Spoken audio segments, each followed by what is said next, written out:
Hello there you guys, welcome to one of my videos. Just want to give you the breaking news on Edison Cavani.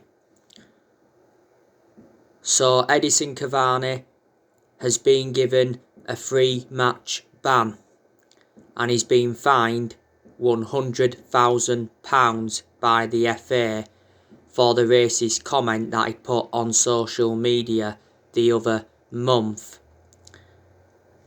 It was in Spanish context. I think it said gracias negreto or something like that. So Cavani won't be playing against Aston Villa tomorrow night. He won't be playing against City in the Carabao Cup semi-final, and he won't be playing in the Watford game in the FA Cup. But he will be available for the Liverpool game on the 17th of January. And don't forget, Cavani grabbed Yerry Mina in our 2-0 win against Everton in the Carabao Cup quarter-final. So you can say he was lucky not to be punished for that. But yeah, he's going to be a miss because Cavani has enjoyed a fantastic start to his Manchester United career. He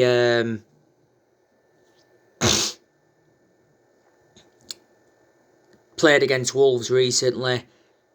He looked very, very isolated, didn't he? Didn't really get a lot of service. He did well when he came on against Leicester, made an instant impact and got an assist. He did well in the Everton game, got his name on the score sheet. He scored his first goal for the club in our 3-1 win against Everton in the league earlier on in the season. Came off the bench against Southampton and scored twice and got an assist, so he changed the complexion of that game. And he almost scored with his first touch on his Premier League debut against Chelsea earlier on in the season. We did get him on a free transfer. He signed a 1-year contract with Man United with an option of a second year. Solskjaer did say prior to the game against Wolves that Edison Cavani is definitely a starter for Manchester United. And he said that we are looking to extend his contract. And he revealed the first thing Cavani asked him when he came to the club, and that's whether he could wear the number 7 shirt. So that is the breaking news on him. Now the transfer window opens tomorrow. I'm really looking forward to it, to be honest with you. On my videos, I'll be giving you an update on, the latest transfer rumours and that, like I always do. Ole Gunnar Solskjaer is going to get backed by the board in the January transfer window. Ed Woodward is confident of success under Ole Gunnar Solskjaer. Woodward believes we are closer to getting silverware. And we are certainly in the title race. We are sitting second in the Premier League. Just 3 points behind Liverpool with a game in hand. So if we win Villa tomorrow, we will be level on points. Ole Gunnar Solskjaer did say after our 1-0 win against Wolves that we are not in the title race as yet. But he did say if we are challenging at the top in March, then he believes that we are in the title race. Now, like I've said to you, I'm very sceptical that we'll win the league this season. But I'm not going to fully disregard it. If we do win the Premier League, it will be our first Premier League title since 2013. And it will be our 21st title overall.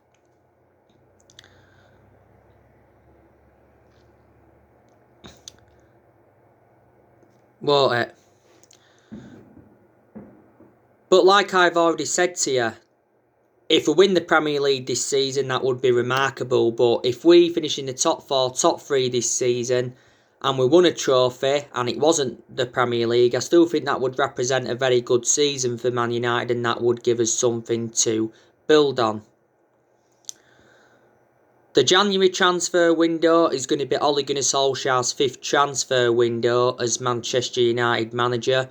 He's already endured 4 transfer windows at the club now. He didn't recommend anyone in his first transfer window.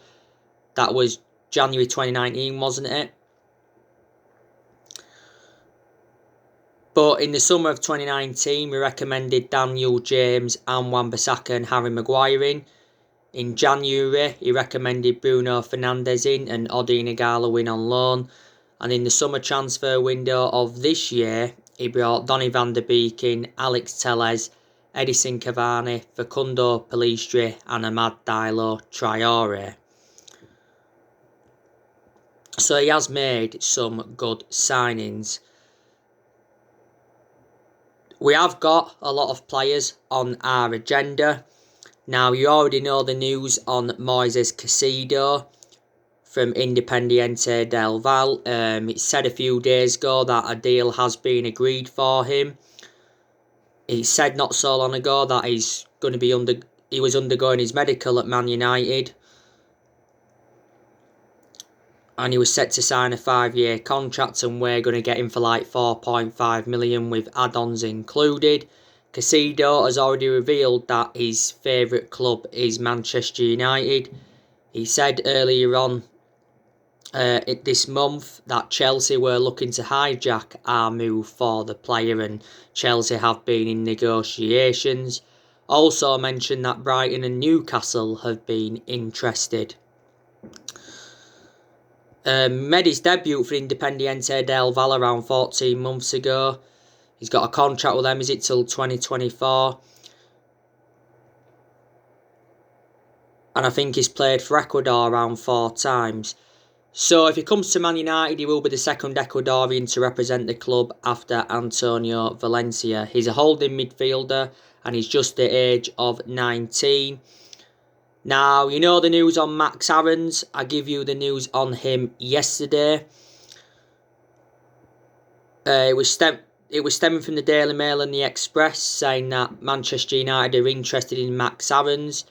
He's a right back who plays for Norwich. He says we could get him for £20 million, but we may have to wait until next summer. Tottenham and Barcelona have been interested before, and Arsenal have been in for him quite a few times. Now, Fabrizio Romano, who's reliable, he provided us with the update on Max Aarons, and he said that there has been no official bid, nothing's advanced, and he's not close to joining Man United. He's been in Norwich's senior squad now for few years. I think he's played around 99 games for Norwich. He's got a contract with Norwich until 2024. Before he was at Norwich, he was at Luton. That's where he began his career. He is only the age of 20. Do you think Man United really need a right back though? Obviously we've got Wan-Bissaka, that's our first choice right back. But obviously we've got element of concerns about his lack of attacking intent and his distribution on Wan-Bissaka's. But he has enjoyed good games this season for Man United, where he has got in good positions and he's put good crosses into the box. He's only scored 1 goal for the club. That came in the 4-1 win against Newcastle earlier on in the season. We've obviously got Williams, he can play at right back as well. You know, we've got Timothy Fosu-Mensah, he's another option at right back. Tuanzebe can play at right back, but I don't think that's his predominant position. Now, as you all know, we have revived our interest in Jack Grealish, and it did say that we had a verbal agreement with Jack Grealish.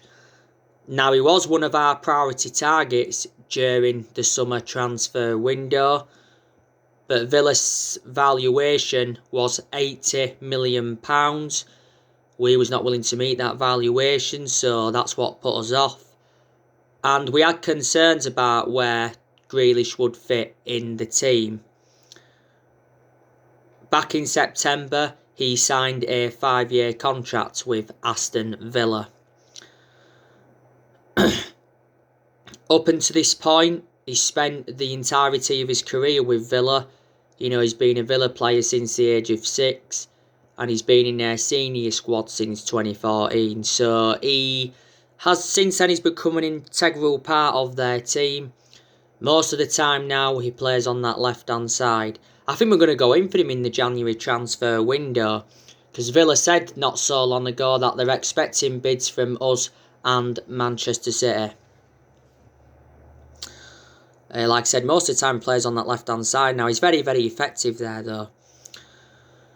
Is Jack Grealish. And in Ole Gunnar Solskjaer's press conference building up to this game against Villa, Grealish was mentioned, and he's actually warned our players to be aware of Jack Grealish. You know, Grealish scored a fantastic goal at Old Trafford last season in that 2-2 draw. Now, Jadon Sancho, we've been relentlessly linked with him. I think we're going to go in for him in the January transfer window. Fabrizio Romano's been talking about Sancho recently, and he says he'll leave Dortmund next summer. And he's mentioned that Liverpool are backing for him, and reportedly he prefers a move to Liverpool. You know, Chelsea, I think, have been backing for him recently. But during the summer transfer window, he was our #1 priority target. And Sancho said, a few times during the summer transfer window that he wanted to come to Man United and he wanted to leave Dortmund. Dortmund wanted £108 million for him during the summer. We wasn't willing to meet that £108 million valuation, but he did say quite a few times that the personal terms had been agreed and the agent fees had been agreed. Even a contract had been agreed. But we couldn't come to an agreement on an actual fee, so that's what the stumbling block was. Dortmund said to us during the summer that we had until the 10th of August to sign the player. We missed out on that deadline. You had Michael Zorg and Sebastian Keller saying that Sancho will remain at Dortmund. But he did make an admission earlier on this season saying that it has been hard for him this season. He hasn't been so consistent this season, but I think analysing the vast majority of his career at Dortmund, he's been very, very good. You know, Dortmund paid just £8 million for him from Man City back in 2017. And he's got a contract with Dortmund, is it till 2022 or 2023? Don't forget, earlier on this season, Borussia Dortmund sacked Lucien Favre, because obviously they was in a poor vein of form. Ousmane Dembele now, we could go in for him in January. During the summer, we were seeing him as an alternative to Jadon Sancho, valued at around 55 million. Erling Haaland, do you think we could go in for him next year? But like I've said time and time again, his move to Man United is complicated because of Mino Raioola's poor relationship with Manchester United.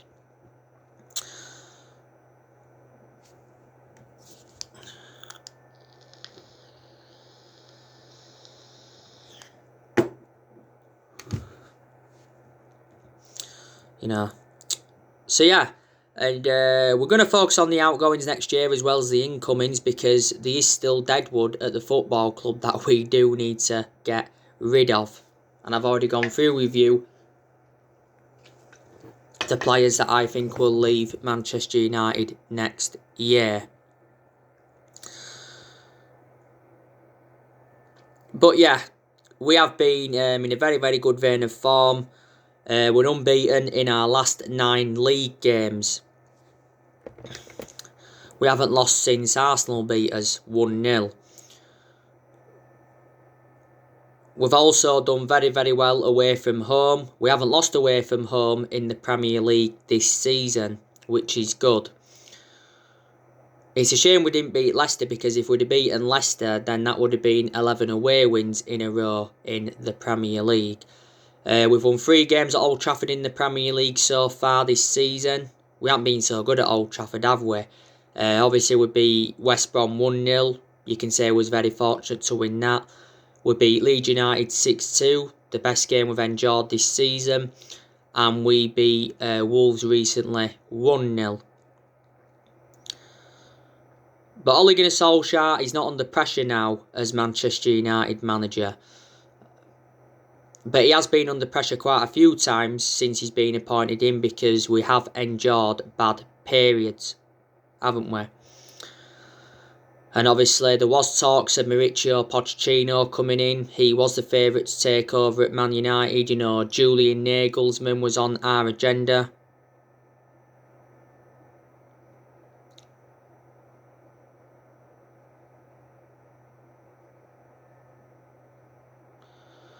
Massimiliano Allegri, he's been on our agenda a few times.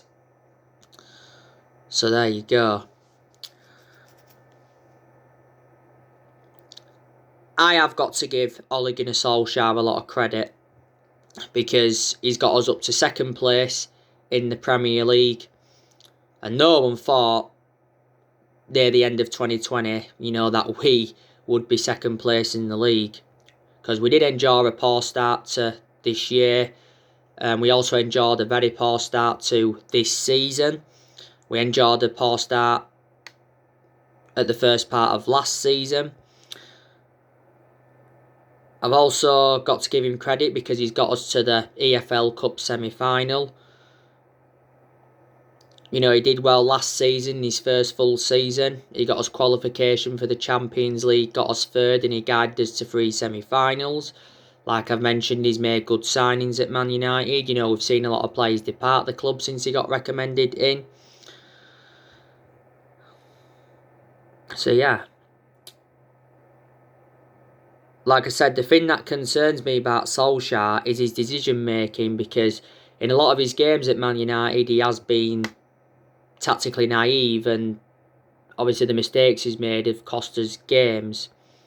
And I have said quite a few times, haven't I, that he's out of his depth at the football club. He hasn't got that proven pedigree as a manager. You know, he isn't a manager at the top level.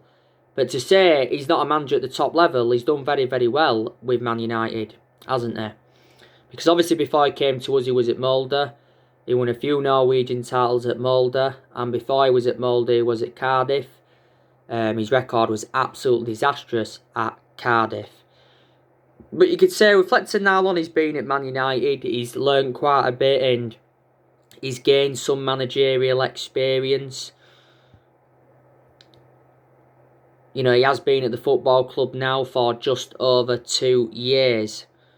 He's got a contract with us until 2022 and he's managed over 100 games as Man United manager in all competitions.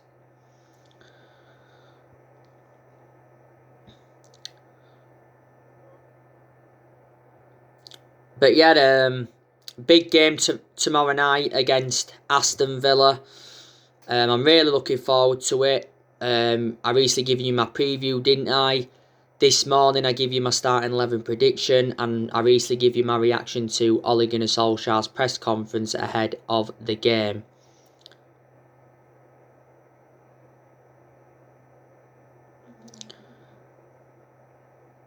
Now, we've got a very, very good record against Aston Villa. You know, Villa have not beaten us since 2009. That's 11 years ago now, isn't it? They did beat us 1-0 at Old Trafford. Agbonye Hall scored.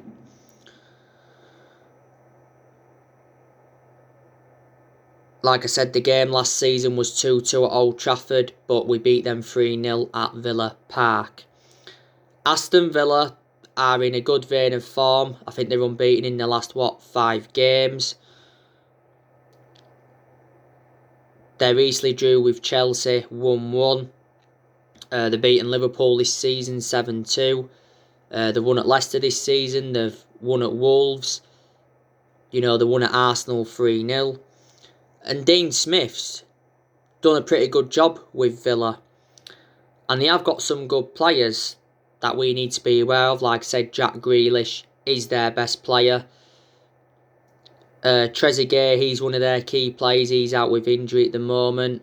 Tyrone Mings is one of their key players. He's just come back from suspension. Anwar Al-Ghazi, he's one of their key players. They've got Wesley. That Ollie Watkins has made a fantastic impact at Villa. They've got Ross Barkley on loan earlier on this year. They got that Bertrand Traore earlier on this year. They got Martinez earlier on this year. They got him from Arsenal. They've got that Matty Cash. They've got Henry Lansbury as well. They've got that Matt Target. So Villa have got some good players. But I expect a Manchester United win. After Villa, it's Manchester City in the Carabao Cup semi-final.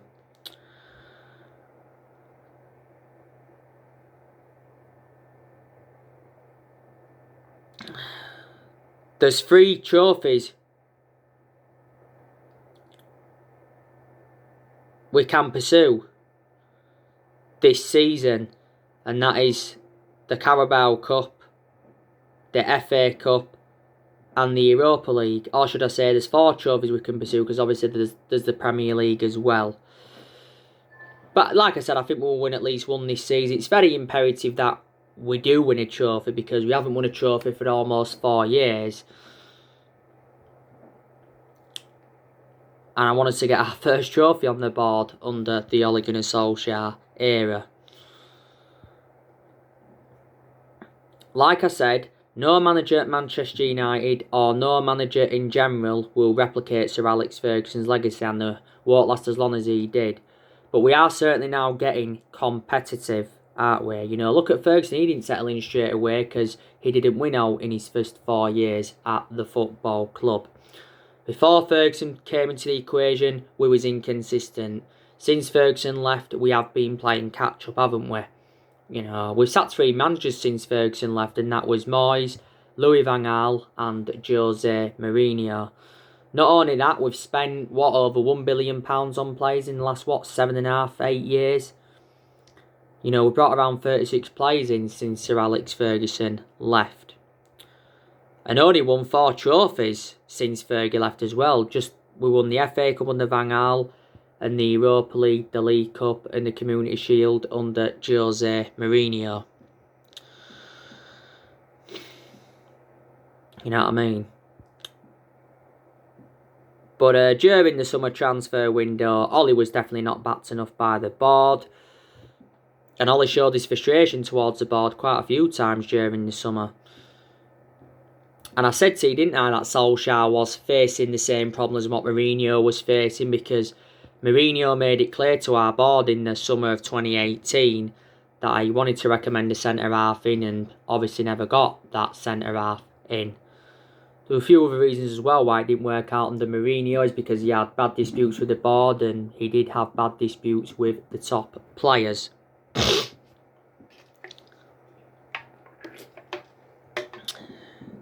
So there you go. But like I've said to you, there is good players at Manchester United. I think Marcus Rashford, very, very good player. He's one of the best players we've got. He was proven to be a match winner against Wolves. 51 goals now in his career. I think Edison Cavani is good. Like I said earlier on, he's going to be a big miss. Martial hasn't been good for the vast majority of this season, but recently he has stepped it up to his credit. Martial, he's proven to be a bit more clinical. I think Mason Greenwood's a very good player. Bruno Fernandes is an exceptional player. Best player we've got, and is the best signing we have made since the Sir Alex Ferguson era.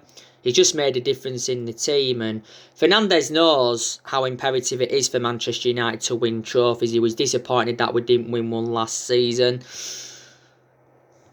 Fred's a good player. He's not world class, but he's still good because he has enjoyed good games this season. To Paul Pogba's credit, I think he's done well recently, Paul Pogba. Since he's come back from the ankle injury, he's made an impact.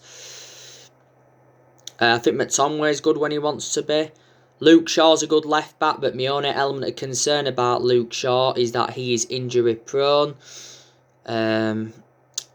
Alex Telles, I think he's good as Alex Telles. He's enjoyed a couple of bad games at United. He weren't too good against Wolves. By the way, Telles isn't injured. Solskjaer's confirmed that in his press conference building up to the Villa game. He just says it was a tactical change to replace Telles with Luke Shaw. So he's going to be playing against Villa, I think, Telles. Harry Maguire, he's been good in games this season, and he's really, really improving as well, which is good to see, because he did have early season troubles. I think Lindelof's good when he wants to be. Bay, he's a very good centre-half. My element of concern about Eric Bay, he's too injury prone. And I think Wan-Bissaka's a good right-back. And De Gea, he's starting to get back to his best as well. So there you go. So anyway guys, that's everything to update you today. Drop your comments, likes below on the channel. If you do, consider subscribe as always, and take care. God bless. See you all again very, very soon.